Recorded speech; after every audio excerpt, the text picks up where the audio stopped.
I stood in my emerald green dress watching my sister Claire glide across the ballroom floor toward me, her perfectly manicured hand resting on the arm of a distinguished gentleman in an expensive charcoal suit. Sarah's wedding reception was everything I had dreamed it would be: crystal chandeliers casting warm light over guests celebrating my daughter's new marriage. Claire's smile held that familiar edge I had learned to recognize over the years. She stopped directly in front of me, her voice carrying clearly over the soft jazz music. "Jonathan, I'd like you to meet my sister Helena, the unemployed loser of our family." The words hit like ice water, but I maintained my composure, offering a gracious smile to the stranger whose dark eyes had suddenly shifted from polite interest to something much more intriguing. The silence stretched for what felt like an eternity before Claire continued her introduction with the enthusiasm of someone delivering a eulogy. "Helena here used to work in accounting, but that was years ago. She's been unemployed for 6 months now. Lives in this tiny one-bedroom apartment downtown, never remarried, after her husband died." Each word was carefully chosen to cut deeper than the last. I felt my cheeks burn but kept my chin raised, remembering all the sacrifices that had led to this moment. The gentleman Jonathan tilted his head slightly. "Accounting, you said, what type of work specifically?" His voice held genuine curiosity rather than the dismissive tone I had expected. Claire waved her hand dismissively. "Oh, some boring pharmaceutical stuff. Helena gave up her career years ago to play housewife. Never even finished her MBA program." She laughed to sound like breaking glass. "Meanwhile, I've worked my way up to senior vice president at Meridian Pharmaceuticals. I manage over 200 employees and handle multi-million-dollar budgets." I watched Jonathan's eyebrows rise slightly, but not in the impressed way Claire clearly expected.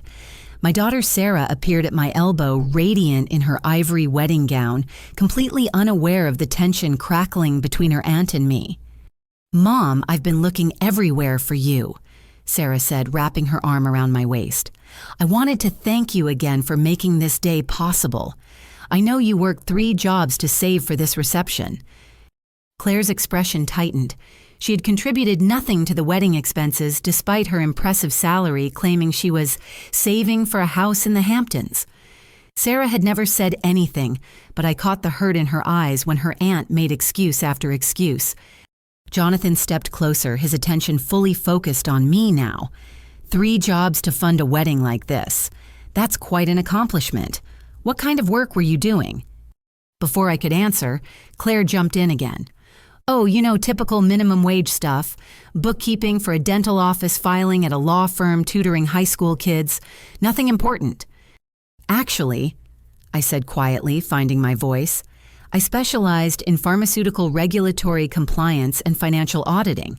I helped companies navigate FDA requirements and maintain accurate reporting for clinical trial budgets." Jonathan's entire demeanor changed. He straightened his businessman facade, slipping to reveal genuine interest. "Which companies did you work with?" "Mostly mid-sized firms conducting phase 2 and 3 trials. I handled budget reconciliation for everything from oncology research to cardiac medications." The familiar terminology felt strange on my tongue after months of silence. Claire's face had gone pale. She clearly hadn't expected me to demonstrate any actual expertise. "Well, that was a long time ago. Helena's been out of the field for years. She wouldn't understand how things work now." "On the contrary," Jonathan said slowly, "regulatory compliance has become more complex, not less. The experience you're describing would be invaluable in today's market." He paused, studying my face. "I'm Jonathan Sterling, Chief Executive Officer of Sterling Industries." The color drained from Claire's face completely. I watched her mouth open and close like a fish, gasping for air. Sterling Industries was a pharmaceutical conglomerate that owned or had partnerships with dozens of smaller companies, including, if I remembered correctly from trade publications, I still read Meridian Pharmaceuticals. Sterling Industries. I repeated the pieces clicking into place. "You're acquiring Meridian next month." Jonathan smiled the expression that didn't reach his eyes as he glanced at Claire. Very good. You've been following industry news. His tone became cooler as he addressed my sister. Tell me, Claire, how exactly do you handle personnel management at Meridian? Claire's laugh sounded forced, now artificial sweetness coating barely concealed panic. Personnel management. Well, I believe in maintaining high standards. Excellence is non-negotiable in my department. Jonathan nodded slowly. High standards. Interesting choice of words. He turned back to me with a warmth that was completely absent when he looked at my sister. Helena, when you worked in pharmaceutical compliance, what was your approach to team dynamics? I glanced at Claire, who was gripping her champagne glass so tightly I worried it might shatter. I always believed that expertise could come from unexpected places. Some of my best insights came from lab technicians who had been watching protocols for years, or administrative staff who noticed discrepancies others missed. A collaborative approach, Jonathan mused. And how did you handle situations where family obligations conflicted with professional responsibilities? The question hit closer to home than he probably realized. After my husband died in a construction accident, I had to make some difficult choices. Sarah was only 8 years old and she needed stability more than I needed career advancement. I felt Claire stiffen beside me. My sister was just starting her own career then. I helped her study for her certification exams, proofread her early reports, even loaned her money for professional clothing. Sarah squeezed my arm. Mom tutored me through every math class, attended every parent-teacher conference, and still managed to freelance enough to keep food on the table. She never missed a single school play or soccer game. Jonathan's expression grew thoughtful. That level of organization and priority management suggests excellent executive skills. Tell me, Claire, did Helena's support contribute to your early career success? My sister's face flushed red. We all helped each other. That's what families do. Of course, Jonathan agreed. Though I'm curious about your management philosophy. How do you treat employees who might be going through personal difficulties? Single parents, for instance, or people dealing with family illness? Claire's composure cracked slightly. Business is business. Personal problems can't interfere with professional responsibilities. I see. Jonathan's voice carried a note I couldn't quite identify. And how do you evaluate team members who might have taken career breaks but possess valuable experience? The trap was becoming obvious even to Claire. Experience becomes outdated quickly in our field. Technology changes, regulations evolve. Someone who's been out of the workforce can't possibly keep up with current standards. I felt a familiar sting of doubt. Maybe she was right. Maybe I had been fooling myself about my relevance to the modern pharmaceutical industry. Jonathan seemed to read my thoughts. Actually, I found the opposite to be true. People who've maintained intellectual curiosity during career transitions often bring fresh perspectives to established practices. He smiled at me.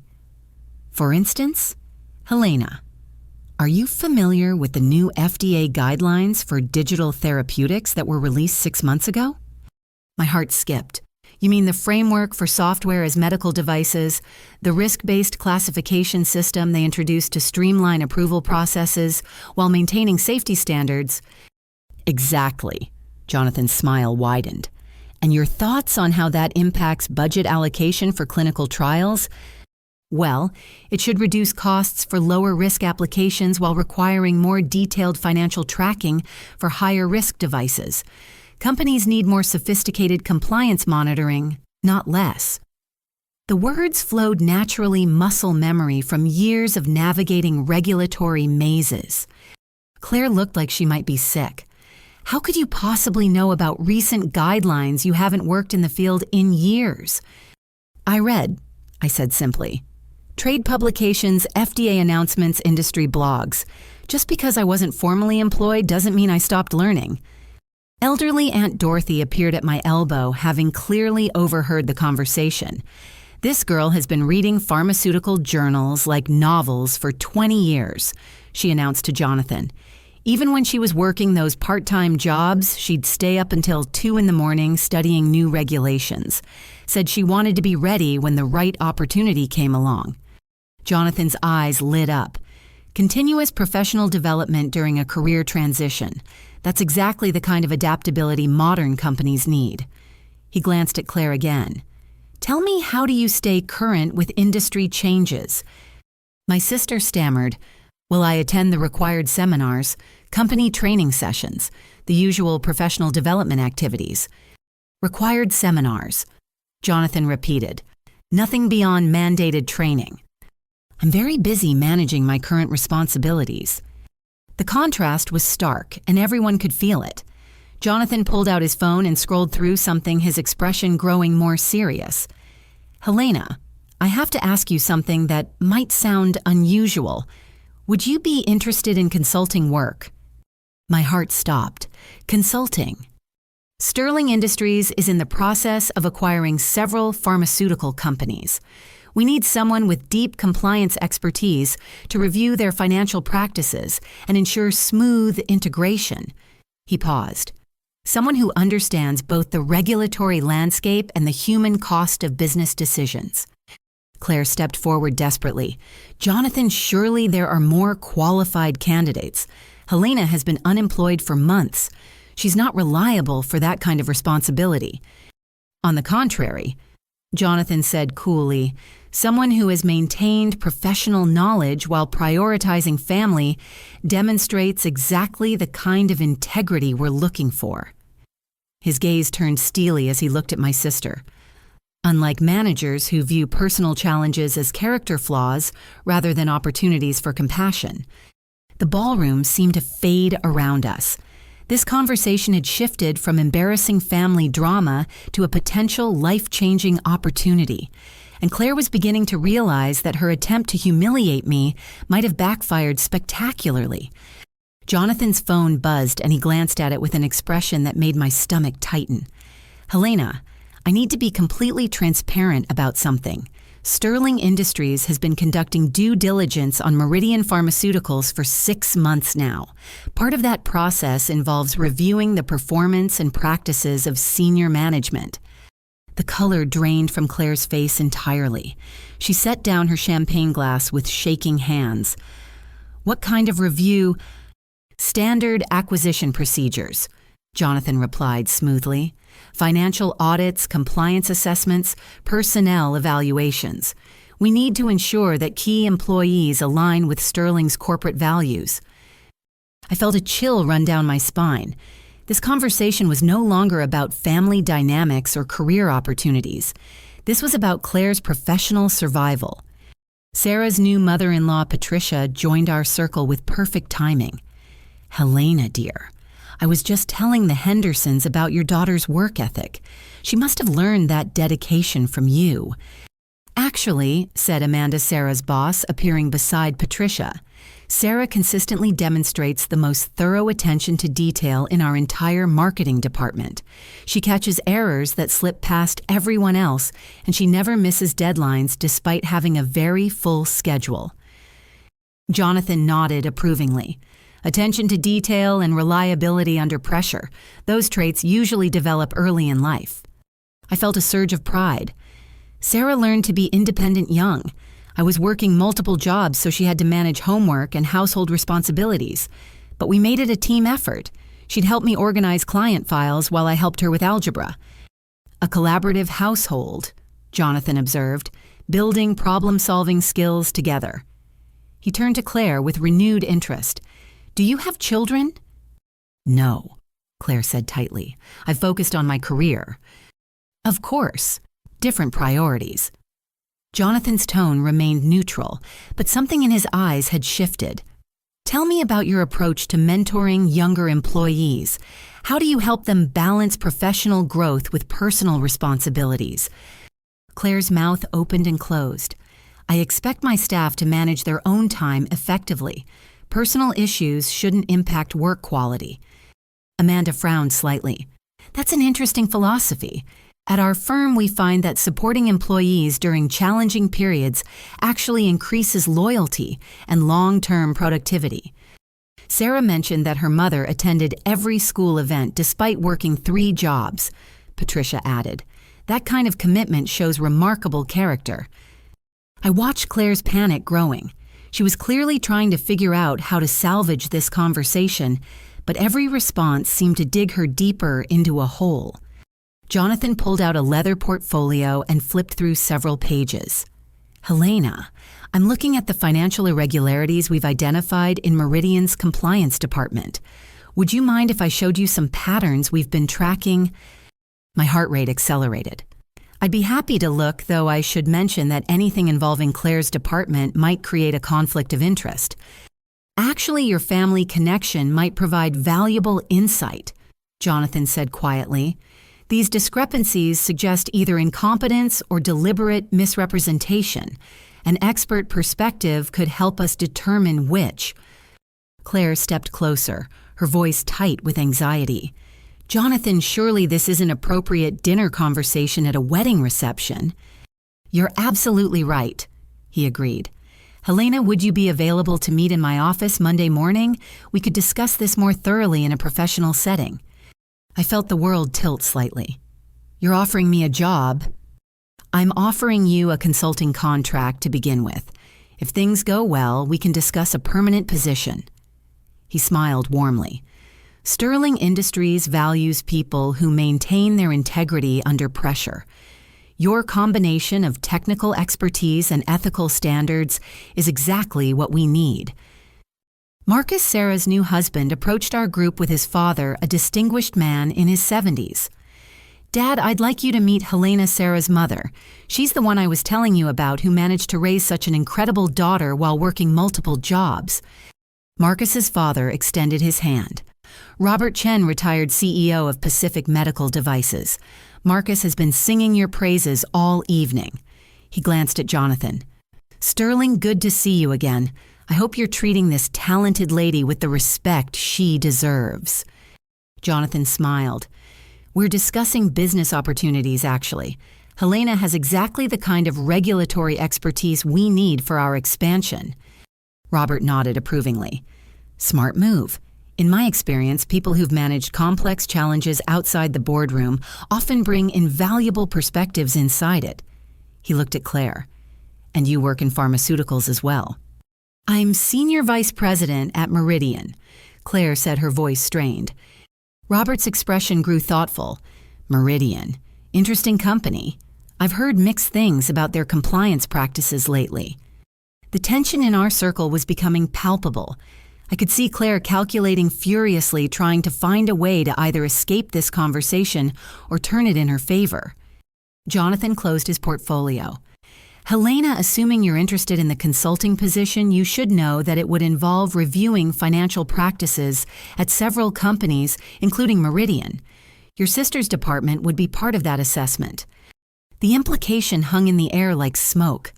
Claire's earlier humiliation of me had inadvertently introduced Jonathan to someone who could potentially expose any problems in her department, if there were problems. "I appreciate the opportunity," I said carefully, "but I'd want to ensure that family relationships don't compromise professional objectivity." "Objectivity is exactly what we need," Jonathan replied. "Someone without internal political loyalties who can evaluate practices purely on their merits." Claire's face had gone ashen.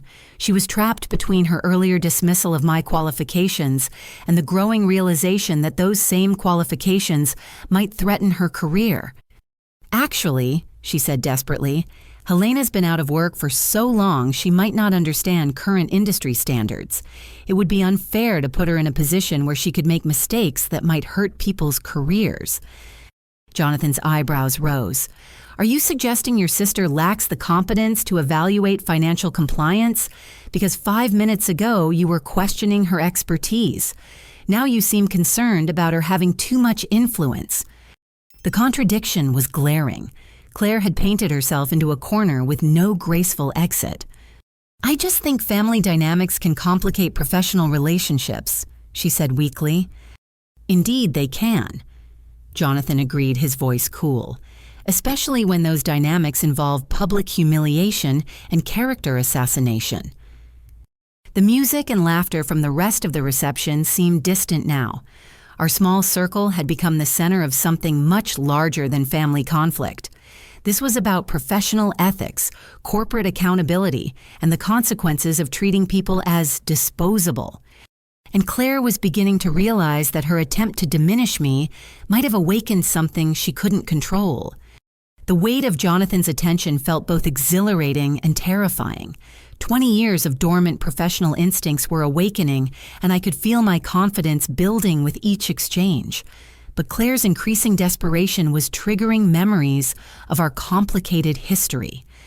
Helena was always the academic star in our family, Claire said suddenly, her voice taking on a bitter edge. Straight A's and college professors predicting brilliant futures. I had to work twice as hard for half the recognition. The admission caught everyone off guard. Jonathan studied Claire's face with the intensity of someone solving a puzzle. "That must have been challenging," he said neutrally. "How did you handle the competitive dynamic?" Claire's laugh was harsh. "I learned to be self-reliant. Helena could afford to be generous because everything came easily to her. She could lend money and offer help because she never doubted she'd succeed." The unfairness of that characterization stung. "I worked in the library 30 hours a week to pay for textbooks," I said quietly. "And I helped Claire because that's what families do. When her first job interview got moved up last minute, I drove 6 hours to deliver the suit she'd forgotten at my apartment." "You always kept score." Claire snapped her composure, finally cracking completely. "Every favor, every loan, every time you bailed me out. You made sure everyone knew how generous and perfect you were."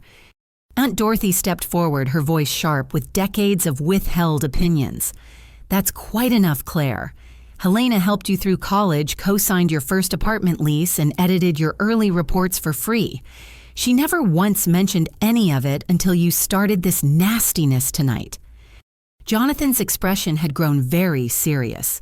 "Claire, do you often characterize professional assistants as keeping score because collaboration and mutual support are fundamental to effective team management?" Patricia nodded firmly. "Helena spent hours helping Sarah with college applications while working full-time. She never once complained or acted like she was doing anything special." "That's different," Claire said desperately. "She's Sarah's mother. Of course she'd help her own daughter." "Actually," said Marcus quietly, "Helena spent just as much time helping me with my business plan when Sarah and I started dating. She never asked for anything in return." Robert studied Claire with the sharp assessment of someone who had managed thousands of employees.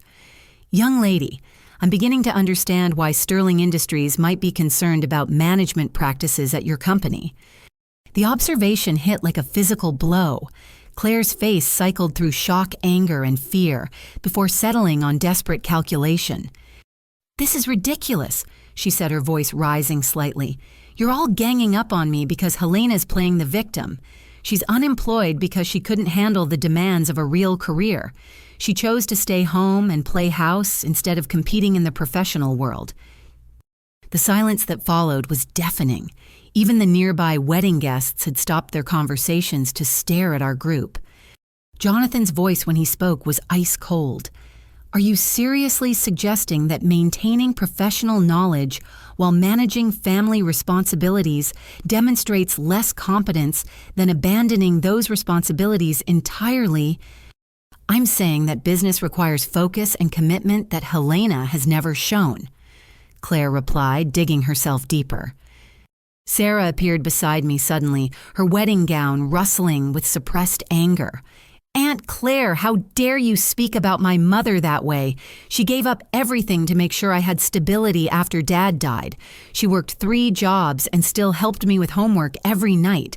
She attended every school play, every soccer game, every parent-teacher conference.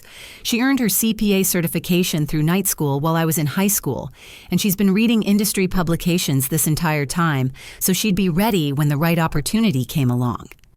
The defense from my daughter brought tears to my eyes. I had tried so hard to shield her from the financial stress and career sacrifices, but clearly she had understood more than I realized. Jonathan nodded slowly. Sarah, your mother mentioned continuous professional development earlier. Can you elaborate on that? She subscribes to 4 different pharmaceutical journals, Sarah said proudly. She follows FDA updates religiously, and she's been teaching herself new software programs. Last month, she completed an online course in advanced Excel functions because she said data analysis was becoming more sophisticated. Robert smiled approvingly. That's exactly the kind of intellectual curiosity that translates into executive success. Most people assume knowledge stays static, but the best professionals never stop learning. Claire looked panicked. That doesn't change the fact that she's been out of the workforce for years. Theoretical knowledge isn't the same as practical experience. Actually, Jonathan said, pulling out his phone again, Helena, I'm curious about your thoughts on the merger challenges we've been facing. How would you approach integrating financial systems from companies with different reporting standards? The question was clearly a test, but I felt confident answering. First, you'd need to identify core compliance requirements that can't be compromised, regardless of legacy systems. Then establish parallel reporting during the transition period to ensure accuracy while staff adapts to new protocols. Most importantly, involve employees from both companies in the design process. They understand the practical challenges that executives might miss. Jonathan's smile was genuine now. Exactly the approach we've been considering. And how would you handle resistance from managers who prefer existing systems? Change management is mostly about communication and trust, I replied. People resist when they feel excluded or threatened. But if you demonstrate that their expertise is valued in shaping the new approach, resistance usually transforms into collaboration. Claire's face had gone white. She was watching her attempt to sabotage me transform into a showcase for my capabilities. One more question, Jonathan said. How would you handle a situation where you discovered that a senior manager was deliberately misrepresenting financial data to hide operational problems? The question hung in the air like a sword. Everyone understood that this wasn't hypothetical anymore. I met his gaze steadily. Document everything, verify findings with multiple sources, and report to appropriate authorities through proper channels. Personal relationships can't compromise professional integrity. Jonathan nodded slowly. Even if that manager was a family member, especially then, I said quietly. Family members should be held to higher standards, not lower ones. The weight of that statement settled over our circle. Claire understood the implications. If I accepted Jonathan's consulting position, and if there were problems in her department, our family relationship wouldn't protect her from scrutiny. Helena, Jonathan said formally, I'd like to offer you a consulting contract starting Monday morning at an hourly rate of $150. The initial project involves reviewing compliance practices at 3 companies we're acquiring, with potential for expansion based on your findings. The number took my breath away. It was more than I'd ever earned per hour, and the opportunity seemed almost too good to be true. I accept, I said, my voice steady despite my racing heart. Claire stepped forward, her desperation now completely visible. Jonathan, please reconsider this. Helena's emotions about our relationship might bias her professional judgment. She could use this position to settle old scores. Jonathan's expression grew arctic. Are you suggesting your sister lacks professional ethics? Because that would be a serious accusation to make without evidence. The trap was complete. If Claire continued questioning my integrity, she'd be attacking the judgment of the CEO who had just hired me. If she backed down, she'd be acknowledging that her earlier humiliation had been unfounded. I just think there might be better candidates, she said weakly. On the contrary, Robert interjected, Helena demonstrates exactly the combination of technical expertise and ethical standards that modern companies desperately need. Sterling is lucky to have found her. The validation from a respected retired CEO was overwhelming. I felt tears pricking my eyes as 20 years of diminished confidence began to dissolve. But the best part was watching Claire realize that her attempt to destroy my reputation had instead launched the career resurrection I had never dared to hope for. Jonathan reached into his jacket pocket and withdrew an elegant business card, holding it out to me with a formality that made the moment feel ceremonial. Helena, your first assignment will involve reviewing financial discrepancies we've identified across several departments. The irregularities suggest either systemic training problems or deliberate misconduct. I accepted the card, feeling the weight of quality paper between my fingers. Sterling Industries, Chief Executive Officer Jonathan Sterling. Below that, a Manhattan address that made my heart race with possibilities. What kind of discrepancies? I asked, slipping automatically into professional mode. Expense reports that don't align with project timelines, budget allocations that seem arbitrary, and compliance documentation with suspicious gaps. Jonathan's voice carried the crisp authority of someone accustomed to making decisions that affected thousands of people. We need someone with forensic accounting skills who can identify whether these patterns indicate incompetence or fraud. Claire stepped closer, her voice tight with barely controlled panic. Surely those kinds of investigations require specialized law enforcement training. Helena doesn't have experience with criminal behavior. Actually, I said calmly, regulatory compliance often involves identifying patterns that suggest deliberate misrepresentation. The techniques are quite similar to forensic investigation. Robert nodded approvingly. In my experience, the best compliance officers think like detectives. They understand that numbers tell stories, and they're skilled at reading between the lines. The music from the wedding reception continued around us, creating a surreal backdrop for what had become a high-stakes business negotiation. Sarah stood beside me, radiant with pride, while Marcus watched the proceedings with fascination. "Mom," Sarah said suddenly, "remember when you helped expose the billing fraud at that dental practice where you worked part-time? You identified the pattern that saved them thousands of dollars." I had forgotten about that incident, but Jonathan's eyebrows rose with interest. "Can you tell me about that?" The office manager was submitting duplicate claims for procedures, hoping insurance companies wouldn't catch the redundancy, I explained. But the timing patterns were mathematically impossible. No dentist performs root canals in 12-minute intervals. "How did you identify the fraud?" I created a spreadsheet tracking procedure codes against appointment schedules. The discrepancies became obvious when visualized graphically. The memory felt distant from a different lifetime when my skills were dismissed as useful but unimportant.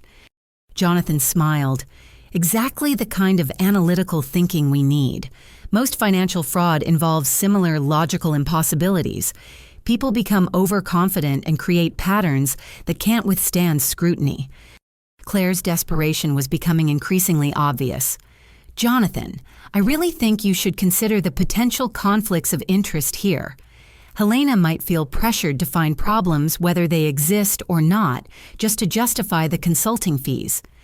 The accusation was particularly unfair coming from someone who had spent the evening questioning my competence. Jonathan's expression grew cold as he addressed my sister directly. "Claire, are you suggesting that Sterling Industries doesn't conduct proper due diligence before hiring consultants, because that would reflect poorly on our business practices?" "No, of course not," Claire backtracked quickly. "I just meant that family dynamics can be complicated." "Indeed they can," Jonathan agreed icily. "Especially when family members demonstrate patterns of undermining each other's professional credibility." Amanda, who had been listening intently, stepped forward. "If it helps provide perspective, Helena has been consulting informally for our marketing firm for the past 6 months. She reviews our vendor contracts and expense reports on a volunteer basis. She's identified several billing errors that saved us significant money." I felt a flush of gratitude towards Sarah's boss. I had been helping Amanda's small firm as a favor, never imagining it would serve as professional references. "Volunteer consulting work," Jonathan noted. "Maintaining skills through practical application. That's excellent preparation for formal re-entry into the field." Patricia joined the conversation with enthusiasm. "Helena also helped my husband's medical practice transition to new billing software last year. She created training materials that made the process seamless for their staff." The support from Sarah's new family felt overwhelming. These people barely knew me, but they were providing testimonials that painted a picture of competence and reliability. Claire looked increasingly isolated. "You're all just being polite. Helena's been unemployed for months because she couldn't handle the demands of a real career." The statement hung in the air like an accusation. Jonathan's response was swift and cutting. "Are you saying that managing multiple responsibilities while maintaining professional development requires less capability than focusing solely on a single job? Because that seems counterintuitive." Robert stepped in smoothly. "In my 40-year career, I found that executives who had managed complex personal challenges often demonstrated superior problem-solving skills. They understood resource allocation, priority management, and crisis response in ways that traditional career paths don't teach." Helena organized Sarah's entire college application process while working 60-hour weeks, Marcus added. She researched scholarships, edited essays, and managed deadlines for 12 different schools. Sarah got into her first choice with a partial scholarship. The testimonials were building a professional profile I had never articulated for myself. These people saw capabilities that I had dismissed as merely coping with circumstances. Jonathan pulled out his phone and scrolled through what appeared to be a calendar application. "Helena, I'd like to schedule a formal meeting for Monday morning at 9. We can review the specific cases you'll be investigating and discuss your methodology." "I'll be there," I said, my voice steadier than I felt. "Excellent. Your first assignment will involve 3 companies, including Meridian Pharmaceuticals. Each organization presents different challenges, but there are common patterns that suggest coordinated problems." Claire's face went ashen. Coordinated problems. Financial irregularities that appear across multiple locations, often involving similar methodology and timing, Jonathan explained. The kind of patterns that suggest either widespread training failures or deliberate coordination. The implications were clear. If Claire's department was involved in systematic fraud, my investigation would expose it, regardless of our family relationship. "Helena," Jonathan continued, "given your family connection to Meridian, I want to be completely transparent about expectations. Your job is to follow the evidence wherever it leads, without consideration for personal relationships. Can you commit to that level of objectivity?" I met his gaze directly. "Absolutely. Professional integrity requires putting evidence before personal comfort." Claire stepped forward desperately. "Helena, you can't seriously be considering investigating your own sister's company. What about family loyalty?" The question crystallized everything that was wrong with Claire's worldview. She expected family relationships to override professional ethics the same way she had expected tonight's humiliation to go unchallenged. "Family loyalty means holding each other accountable to high standards," I replied quietly. "Not covering up problems or making excuses for poor behavior." Jonathan nodded approvingly. "That's exactly the kind of ethical foundation we need for this investigation." The wedding reception continued around us, but our small circle had become the center of something much more significant than family conflict. This was about justice, accountability, and the consequences of treating people as disposable. And Claire was beginning to understand that her attempt to destroy my reputation had instead triggered an investigation that could destroy her career. The transformation in Jonathan's demeanor was subtle but unmistakable. The polite businessman had evolved into something more focused, more dangerous. He turned to face Claire directly, his expression carrying the weight of executive authority. "Claire, I need to address something that's become clear during our conversation tonight." His voice carried across our small circle with quiet intensity. "Your treatment of your sister demonstrates a concerning pattern of judgment that extends beyond family dynamics." The color drained from Claire's face.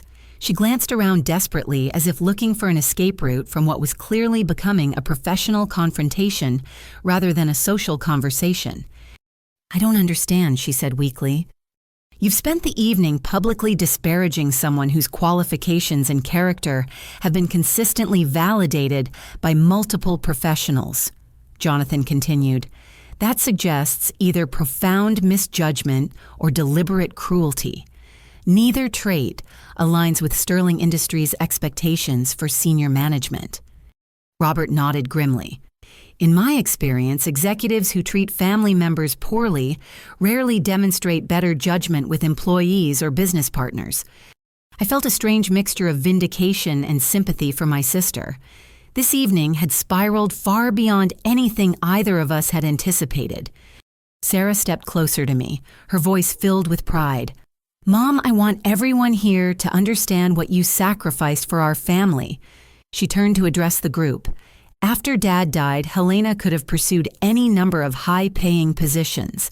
Instead, she chose jobs with flexible schedules so she could be home when I got out of school. She turned down promotions that would have required travel. She worked evenings and weekends to make sure our bills were paid, but she never missed a school event or soccer game. Marcus nodded enthusiastically. Sarah told me that Helena helped her start a savings account when she was 12 years old. They would sit together every Sunday evening, reviewing expenses and planning for the week ahead. Sarah learned financial responsibility because her mother made it a shared project rather than a burden. Amanda stepped forward with obvious respect in her voice. Helena has been reviewing our quarterly reports for 6 months now. She identified a vendor who was double billing us for services, caught an accounting error that would have cost us thousands in tax penalties, and streamlined our expense reporting process, all on a volunteer basis, because Sarah asked her to help. The testimonials were building a professional portrait that I had never fully recognized myself. These people saw leadership qualities that I had dismissed as merely managing circumstances. Jonathan pulled out a leather portfolio and flipped through several pages. "Helena, I want you to understand the scope of what we're dealing with. The financial irregularities at Meridian aren't isolated incidents. We've identified patterns across multiple departments that suggest either systemic management failures or coordinated fraud." Claire stepped forward, her voice tight with panic. "Jonathan, surely these are just accounting discrepancies that can be explained through proper review procedures." "Accounting discrepancies that total more than $2 million across 18 months, Jonathan replied coolly. "Invoice padding, expense report manipulation, and compliance documentation with suspicious alterations. The patterns are too consistent to be accidental." I felt my professional instincts sharpening. What kind of compliance documentation? FDA audit trails with retroactive modifications, clinical trial budgets that don't align with actual expenditures, and personnel timesheets that claim impossible hourly totals. Jonathan's voice carried the weight of someone who had seen similar patterns before.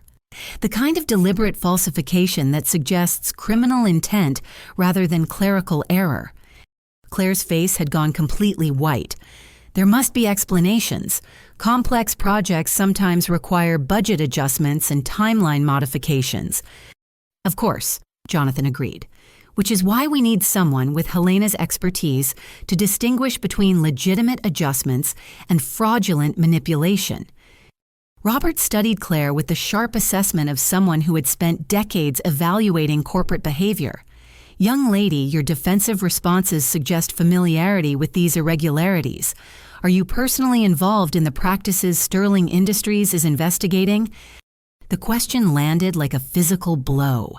Claire looked around desperately, clearly realizing that her earlier attempt to humiliate me had evolved into a professional interrogation. "I manage my department according to company standards," she said carefully. "Any irregularities would be the result of subordinate errors, not management decisions." Jonathan's eyebrows rose. "So you're aware of irregularities in your department?" The trap was perfectly executed. Claire's attempt to distance herself from responsibility had instead confirmed that problems existed. "I meant hypothetical irregularities." She backtracked frantically. "I'm not aware of any actual problems." "I see." Jonathan's voice was ice cold. "So when you claim that subordinates might be responsible for errors you're not aware of, you're speaking purely hypothetically." Patricia stepped forward, her voice filled with disgust. Claire, stop trying to manipulate the conversation. Everyone here has watched you spend the evening attacking Helena's character and professional competence. Now you're attempting to cover up potential criminal behavior in your own department. The support from Sarah's new mother-in-law felt like validation of everything I had tried to teach my daughter about integrity and accountability. Aunt Dorothy nodded firmly. This family has watched Claire take credit for Helena's help for 20 years, while simultaneously criticizing her choices. Tonight's behavior is just the latest example of a pattern that started in college. Jonathan closed his portfolio with a decisive snap. Claire, based on this conversation and the financial irregularities we've identified, I'm making an immediate decision regarding your employment status. The words hung in the air like a sword about to fall. Everyone in our circle understood that we were witnessing something more significant than family conflict. This was corporate justice in real time. Sterling Industries will be completing the acquisition of Meridian Pharmaceuticals ahead of schedule. Jonathan continued. Effective immediately, your department will be placed under direct Sterling oversight while we complete our investigation. Claire's mouth opened and closed soundlessly. The promotion and salary she had spent years building were evaporating in real time. Furthermore, Jonathan continued, your position as Senior Vice President is terminated as of tonight. Your access to company systems will be revoked Monday morning, and you will be escorted from the building pending completion of our investigation. The finality of the statement hit like thunder. Claire's career wasn't just damaged, it was destroyed. You can't fire me at a wedding reception, she said desperately. This is personal revenge, not professional judgment. On the contrary, Jonathan replied calmly, this is professional judgment based on observable behavior and documented financial irregularities. Your treatment of Helena tonight simply confirmed concerns we already had about your management style and ethical standards. Robert nodded approvingly. Young man, I've watched this entire interaction unfold. Your decision is based on clear evidence of both financial misconduct and character deficiencies. Any reasonable board of directors would support this termination. I felt a strange mixture of triumph and sadness. Justice was being served, but watching my sister's professional destruction felt more complicated than I had expected. Claire, I said quietly, this didn't have to happen. If you had treated people with respect and managed your responsibilities honestly tonight, could have been completely different. She looked at me with a mixture of rage and desperation. You orchestrated this entire thing. You planned this confrontation to destroy my career. The accusation was so fundamentally wrong that I almost laughed. I planned to attend my daughter's wedding reception and celebrate her happiness. You chose to publicly humiliate me, and that choice led to consequences you didn't anticipate. Jonathan nodded grimly. Personal accountability is fundamental to professional success. People who blame others for the consequences of their own behavior rarely demonstrate the leadership qualities modern companies require. Sarah wrapped her arm around my waist, her wedding gown rustling with pride and satisfaction. Mom, I'm so proud of how you handled this situation. You maintained your dignity while showing everyone exactly why I've always admired your strength. The validation from my daughter meant more than all the professional opportunities combined. This evening had become about much more than career advancement or family conflict. It had become about standing up for principles that mattered more than personal comfort. And Claire was finally learning that actions have consequences, even for people who think family relationships make them untouchable. The soft lighting of the wedding reception cast everything in golden hues as Jonathan extended his hand to Claire, one final time, his expression carrying the weight of corporate authority and personal disappointment. Claire, your termination is effective immediately. Security will contact you Monday regarding the return of company property and the completion of exit procedures. His voice carried no malice, just the cold finality of business decisions based on irrefutable evidence. My sister stood frozen, the reality of her situation finally sinking in completely. 20 years of career building destroyed in a single evening by her own choices and behavior. "Jonathan, please reconsider this decision," she said, her voice breaking slightly. "I've given 15 years to Meridian Pharmaceuticals. My performance reviews have always been excellent." "Performance reviews that apparently failed to capture your management style or ethical standards," Jonathan replied. "Tonight's behavior, combined with the financial irregularities in your department, paints a picture that no amount of bureaucratic documentation can overcome." I stepped forward feeling a mixture of professional excitement and personal sadness. "Claire, I want you to understand something important. This wasn't revenge or orchestration. This was simply the natural consequence of choices you've been making for years." She looked at me with a mixture of confusion and despair. "What are you talking about? You could have introduced me tonight as your sister, who made sacrifices to help raise a wonderful daughter," I said gently. "You could have mentioned my professional background with respect, even if you disagreed with my career choices. You could have demonstrated the kind of family loyalty and personal integrity that impresses business leaders." Sarah nodded, her arm still wrapped around my waist. "Aunt Claire, Mom is right. You had so many opportunities tonight to show kindness and support. Instead, you chose humiliation and cruelty." Robert stepped closer, his voice carrying the wisdom of decades in executive leadership. "Young lady, I've watched thousands of professionals rise and fall during my career. The ones who succeed long-term understand that character matters more than temporary advantage. You sacrificed your character for what you thought was personal satisfaction, and it cost you everything." Amanda nodded thoughtfully.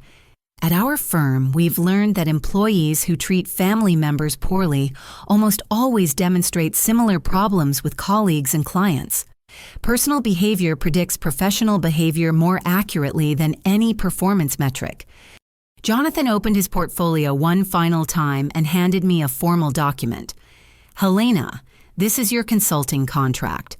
The terms include a starting rate of $150 per hour, with potential increases based on the scope and complexity of your findings." I accepted the document with hands that trembled slightly. The number still seemed impossible, a validation of worth that I had stopped believing I possessed. "Your first assignment involves reviewing financial practices at Meridian Atlantic Biotech and Coastal Research Partners," Jonathan continued. "We estimate the project will require approximately 6 months of full-time work with potential extension, depending on what you discover." The mathematics took my breath away. 6 months at $150 per hour represented more money than I had earned in the previous 2 years combined. But more importantly, it represented professional validation and the opportunity to rebuild the career I had sacrificed for family. Patricia smiled warmly. "Helena, I hope you realize that this opportunity came about because of your integrity and expertise, not because of tonight's drama. Jonathan recognized your qualifications immediately." "Actually," Jonathan said with a slight smile, "I had already identified Helena as a potential consultant based on industry references and her academic background. Tonight's conversation simply accelerated the timeline." The revelation surprised everyone, especially me. "You knew about my background before tonight." "Sterling Industries has been researching pharmaceutical compliance specialists for months. Your name appeared on several recommended candidate lists, along with descriptions of your volunteer work and continued professional development." He glanced at Claire coldly. "Your sister's introduction tonight was particularly ironic, given that we were already planning to contact you about potential consulting opportunities." Claire staggered slightly, the full implications finally becoming clear. Her attempt to humiliate me had simply introduced Jonathan to someone he was already planning to hire. Marcus stepped forward with obvious admiration. "Helena, this is incredible. You've demonstrated that maintaining your principles and supporting your family can actually lead to better professional opportunities than abandoning those responsibilities." I felt tears pricking my eyes as the lessons of the evening crystallized. For 20 years, I questioned whether I had made the right choices.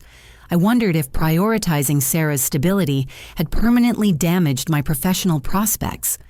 Sarah squeezed my hand. "Mom, you taught me that success means different things at different times in life. You succeeded as a mother, and now you're succeeding as a professional. Most people never manage either one. Aunt Dorothy stepped forward with the satisfaction of someone who had watched justice prevail. Helena, you've shown everyone here that character and competence eventually receive the recognition they deserve. Claire's behavior tonight simply accelerated the process. Jonathan nodded approvingly. In my experience, people who maintain their integrity during difficult circumstances demonstrate exactly the kind of judgment that modern companies need. Your combination of technical expertise and ethical standards is invaluable.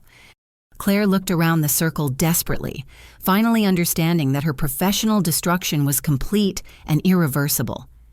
Helena, surely you can convince Jonathan to reconsider. We're family.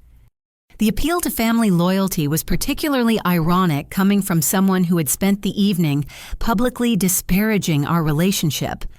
I looked at my sister with a mixture of sadness and resolve. Claire, family loyalty means holding each other accountable to high standards, I said quietly. It doesn't mean covering up professional misconduct or enabling destructive behavior. If there are problems in your department, they need to be investigated regardless of our relationship. Robert nodded grimly. That's exactly the kind of ethical foundation that distinguishes true professionals from corporate climbers. Helena understands that integrity can't be compromised for personal comfort. The wedding reception continued around us, but our small circle had become the center of a life-changing transformation. I was no longer the unemployed sister being publicly humiliated.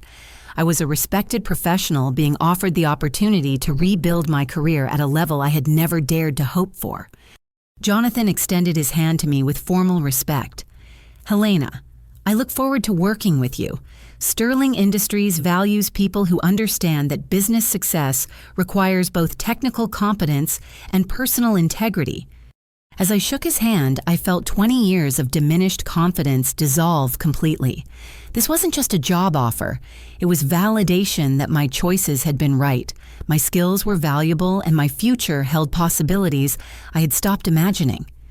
The music swelled as Sarah and Marcus moved toward the dance floor for their first dance as a married couple. Watching my daughter celebrate the beginning of her new life while I celebrated the rebirth of my professional identity felt like perfect symmetry. Claire stood alone now, her expensive dress and perfect makeup unable to disguise the devastation of her professional collapse. She had achieved everything she thought she wanted, only to lose it all because she never learned that success without character is ultimately meaningless. As the evening wound down, I realized that this wedding reception had become something much more significant than a family celebration. It had become a demonstration that integrity, persistence, and genuine care for others eventually receive the recognition they deserve. The humiliation that began this evening had transformed into the greatest professional opportunity of my life, and the lesson was clear. Treating people with respect and maintaining your principles isn't just morally right, it's also the foundation of sustainable success. Claire's attempt to destroy my reputation had instead launched the career resurrection I never dared to hope for. And as I watched my daughter dance with her new husband surrounded by people who had witnessed justice prevail in real time, I understood that sometimes the best revenge is simply living well and letting other people's character reveal itself. The future stretched ahead with possibilities I was finally ready to embrace. And this time, I would build my success on the same foundation of integrity and family commitment that had sustained me through the difficult years. Because that foundation had proven stronger than temporary setbacks, more valuable than convenient compromises, and more lasting than any professional achievement built on the diminishment of others. What family dynamics have you observed that reveal people's true character? Have you ever witnessed someone's attempt to humiliate others backfire in unexpected ways? Share your thoughts in the comments below about the importance of maintaining integrity, even during difficult family situations. If this story resonated with you, please like this video to help others find it.